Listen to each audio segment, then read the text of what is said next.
आज यहाँ का चप्पा चप्पा एक ही सुर में बोल रहा। आज यहाँ का चप्पा चप्पा एक ही सुर में बोल रहा। राय बरेली के राहुल, राहुल की राय बरेली है। राय बरेली के राहुल, राहुल की राय बरेली है। आज के इस कार्यक्रम को सजाने संवारने में पूरी मेहनत करने वाले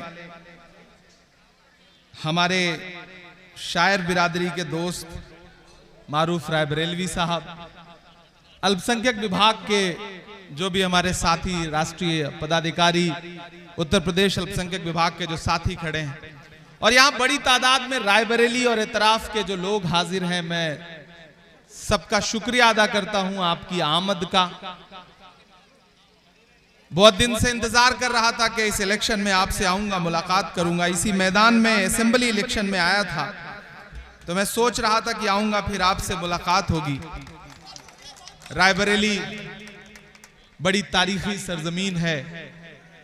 मरहूम अली मियां साहब रहमतुल्लाह अलैह की सरजमीन है, आचार्य द्विवेदी जी की सरजमीन है। आपसे अगले 20-25 मिनट थोड़ी सी गुफ्तगू करना चाहता हूं।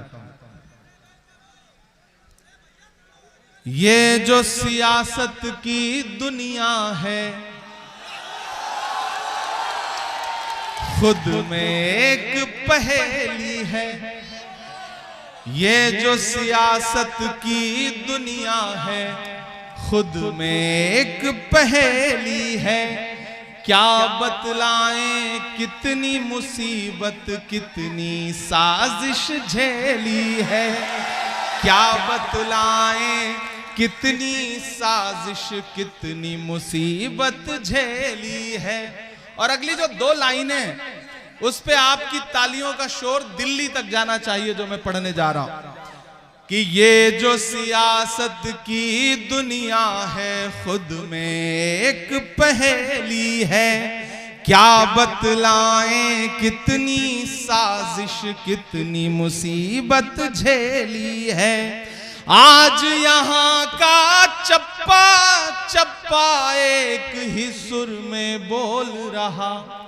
आज यहाँ का चप्पा चप्पा एक ही सुर में बोल रहा। राय बरेली के राहुल, राहुल की राय बरेली है।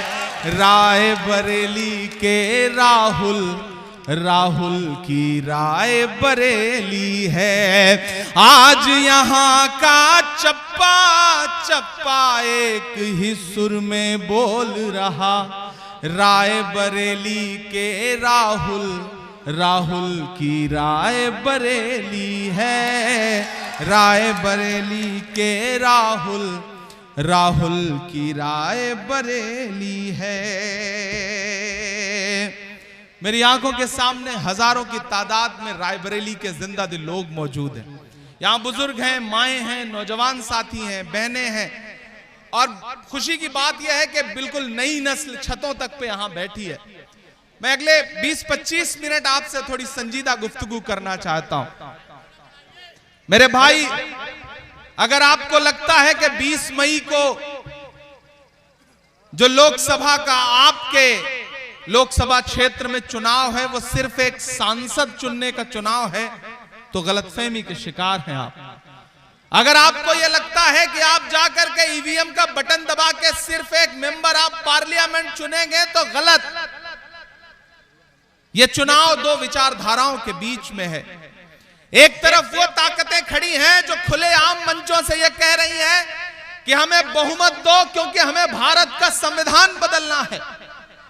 चाहे वो नरेंद्र मोदी जी के साथी अनंत हेगड़े हो, ज्योति मिर्धा हो, लल्लू सिंह हो, या फिर उनके पोस्टर बॉय अरुण गोविल हो। उनके पिछले एक महीने के भाषण उठा करके देखिए। पूरी बेशर्मी के साथ उनके भाषणों में यह बात शामिल है कि हमें बहुमत दो, क्योंकि हमें संविधान बदलना है। एक तरफ नरेंद्र मोदी जी खड़े हैं जिनके सहयोगी ये कह रहे हैं कि हमें संविधान बदलना है, और एक तरफ राहुल गांधी खड़े हैं जो ये कह रहे हैं कि मेरे जिस्म में जब तक एक भी सांस बाकी है ना तो हम भारत के संविधान पर आंच आने देंगे, ना भारत के लोकतंत्र पर आंच आने देंगे। ये लड़ाई बहुत बड़ी है, ये लड़ाई बहुत अहम है। रायबरेली वालों, इस जरूरी लड़ाई में रायबरेली ने राहुल को चुना है और राहुल ने रायबरेली को चुना है। किसी मां के लिए कितना मुश्किल होता होगा यह इंतखाब करना कि इस मुश्किल लड़ाई में अपने बेटे को मोर्चे पर कहां से भेजे। लेकिन सोनिया गांधी जी से जो आपका जज्बाती रिश्ता है, सोनिया जी को रायबरेली की मिट्टी के जर्रे जर्रे पर इतना यकीन है, इतना एतबार है कि ऐसे वक्त में जब पूरी सरकारी मशीनरी चुनाव लड़ रही हो, ऐसे वक्त में जब सिर्फ भाजपा चुनाव नहीं लड़ रही है बल्कि ईडी, सीबीआई, आईटी जितनी एजेंसियां हैं वो सब मिलकर चुनाव लड़ रही हो, ऐसे वक्त में सोनिया गांधी जी ने अपने चश्मे चिराग को यह कहकर के रायबरेली के हवाले किया है कि रायबरेली वालों, अब आपका राहुल आपके हवाले है। मैं पूरे हिंदुस्तान के अलग अलग सूबों में चुनाव प्रचार करता हुआ यहां पहुंचा हूं। रात महाराष्ट्र में था, मुंबई में, उससे पहले बंगाल में था, बिहार में था, राजस्थान में था, केरल में था, आंध्र प्रदेश में था, जम्मू कश्मीर में था, उत्तराखंड में था। मैं यहां खड़ा होकर के पूरी जिम्मेदारी से रायबरेली को बताना चाहता हूं कि टीवी चैनल वाले चाहे जो माहौल बनाएं, लेकिन जमीनी सच्चाई यह है कि टीवी चैनल भले ही नरेंद्र मोदी जी को चुनाव जिता रहे हो, लेकिन जमीन पर जनता इंडिया गठबंधन को, कांग्रेस पार्टी को चुनाव जिता रही है। मैं पूरे देश में इस बात को देख करके अपनी आंखों से तब आपके दरमियान आया हूं। आपने इस बात को महसूस भी किया होगा, आजकल प्रधानमंत्री जी बड़ी बहकी बहकी बातें कर रहे हैं। कब क्या बोल रहे हैं, सुबह इंटरव्यू में कुछ और बोलते हैं, अगले 2 घंटे बाद भाषण में कुछ और बोलते हैं। ये जो भाषा लड़खड़ाई है, ये जो चेहरा निस्तेज हो गया है, ये जो जमीन खिसक गई है पैर के नीचे, इस आहट को महसूस करो रायबरेली वालों। आने वाले दिनों में 4 जून को जब हिंदुस्तान में लोकसभा चुनाव का रिजल्ट आएगा तो रायबरेली ही नहीं पूरा हिंदुस्तान देखेगा कि राहुल गांधी जी ने जो भविष्यवाणी की है, राहुल गांधी जी ने जो भविष्यवाणी की है वो कितनी सच साबित हुई है। राहुल गांधी जी ने पिछले दिनों जब प्रेस कॉन्फ्रेंस में यह कहा था, रामलीला मैदान में खड़े होकर के यह कहा था इंडिया गठबंधन की पहली रैली में कि इस लोकसभा चुनाव में भारतीय जनता पार्टी 180 सीट का आंकड़ा नहीं पार करेगी, नहीं पार करेगी, नहीं पार करेगी।